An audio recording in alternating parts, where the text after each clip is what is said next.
Welcome to steno dictation. अगर आप हमारे चैनल पर नए हैं तो हमारे चैनल को सब्सक्राइब करें और बेल आइकन को ज़रूर दबाएं।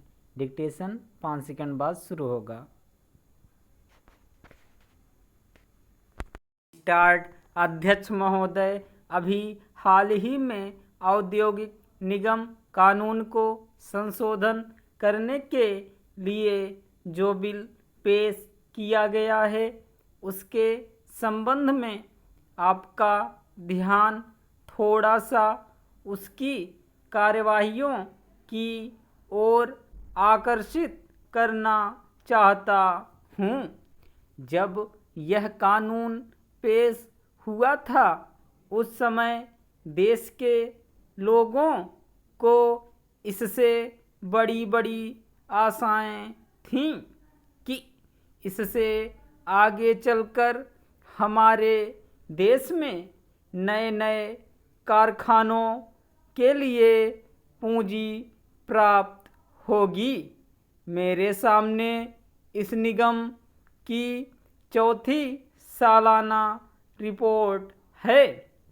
इस रिपोर्ट में यह बतलाया गया है कि भिन्न भिन्न कारखानों के मालिकों को किन किन प्रकार के कामों के लिए कितना कितना पैसा इस निगम ने दिया है, लेकिन आप देखेंगे तो उससे आपको यह साफ नहीं मालूम हो सकता कि किन किन कारखानों के मालिकों ने ही जिसने देश को कपड़ा आदि बनाकर दिया है, पैसा प्राप्त किया है, या नए कारखानों के बड़े मालिकों को भी कुछ पैसा दिया गया है।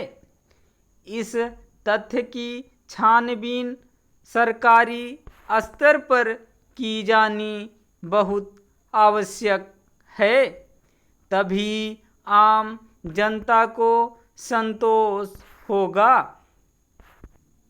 दूसरी बात यह है कि सरकार इस निगम से 2 करोड़ रुपए सैकड़े सालाना ब्याज लेती है, लेकिन पिछले साल में इस निगम ने 1 पैसा भी ब्याज के रूप में नहीं दिया है और 20 लाख रुपया जो कि ब्याज का होता है वह अपनी तरफ नाम में लिख दिया है। तीसरी बात यह है कि इस कानून की धारा 20 के अनुसार इस निगम का फर्ज होता है कि यह जनता से रुपया प्राप्त करे। जनता किसी कंपनी या निगम को रुपया सिर्फ इसीलिए नहीं देती कि सरकार ने उसकी गारंटी दी हुई है। जनता रुपया इसलिए जमा करती है कि निगम में बहुत बड़ी पूंजी लगी होती है और ब्याज भी बहुत अधिक मिलता है। उसके कामों से उसकी आमदनी के कारण उसको रुपया मिलता है। पिछले 4 सालों में इस निगम ने एक भी पैसा पैदा नहीं किया है और पूंजी ज्यों की त्यों रह गई है। दूसरा यह कि इस देश में दिवाली के मौके पर लोग सट्टा खेलते हैं। हमारी सरकार को चाहिए कि वह इस आदत को बंद करने के लिए कोई कानून लाए। इसे ठीक करने के लिए कोई कानून लाना सरकार की जिम्मेदारी है। कम से कम छोटे शहरों में या गाँव में इस बुरी आदत को ज़रूर दबाना चाहिए, जिससे कि उनकी जुए की आदत छूट जाए। इसके अतिरिक्त मैं इस बुरी आदत का एक असर और देखता हूँ। छोटे छोटे दुकानदार अपनी हैसियत से ज़्यादा सट्टेबाजी करते हैं।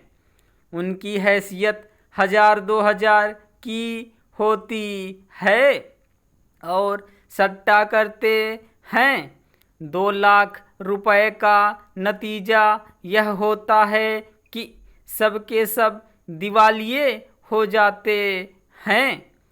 आप किसी छोटे शहर में जाएं, आप बहुत से ऐसे आदमी पाएंगे जो इस बुरी आदत की वजह से तबाह हो गए हैं।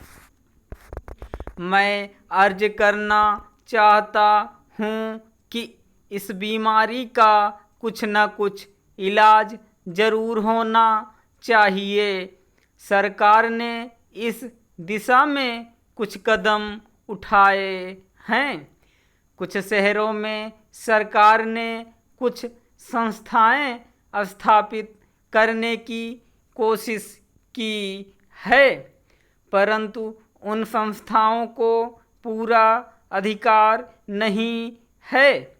जो अधिकार उनको दिया गया है उसके मुताबिक वे कुछ हद तक ही काम कर सकेंगे। सारे सट्टेबाजी के बारे में मेरा यह विचार है कि यह बहुत ही खराब चीज़ है। यह बहुत ही खराब आदत है। इसे जिस प्रकार हो सके रोकने की कोशिश की जानी चाहिए, नहीं तो इससे समाज में और भी खराबियां आ जाएंगी। यदि सरकार इसको नहीं रोकती है तो वह एक तरह से लोगों को जुआ खेलने का अधिकार देती है। मैं जानता हूँ कि यदि वैसा नहीं किया जाएगा तो जुए का प्रचार होगा, सट्टों का प्रचार होगा। इस आदत से देश में बहुत अत्याचार हो रहा है। इसको रोका जाए। हर एक आदमी को मेहनत करके रोटी कमानी चाहिए। ऐसा नहीं चाहिए कि 1 मिनट में जुए से लखपति और करोड़पति हो जाए।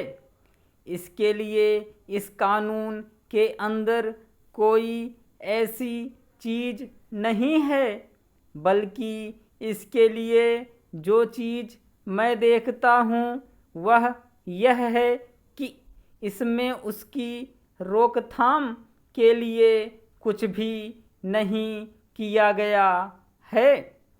इन शब्दों के साथ मैं अब अपना भाषण समाप्त करता हूँ।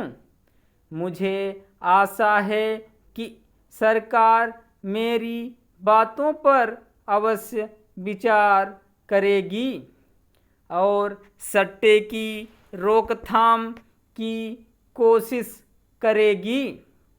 अंत में मैं इस माननीय सदन के सभी सदस्यों से आग्रह करना चाहता हूँ कि वे इस अति महत्वपूर्ण विषय पर अपने विचार खुलकर प्रस्तुत करें तथा साथ ही साथ यह सुझाव भी रखें कि इस बीमारी के उपचार के लिए क्या क्या उपाय किए जाएं, ताकि इस बुरे काम का जल्दी से जल्दी अंत हो सके। स्टॉप।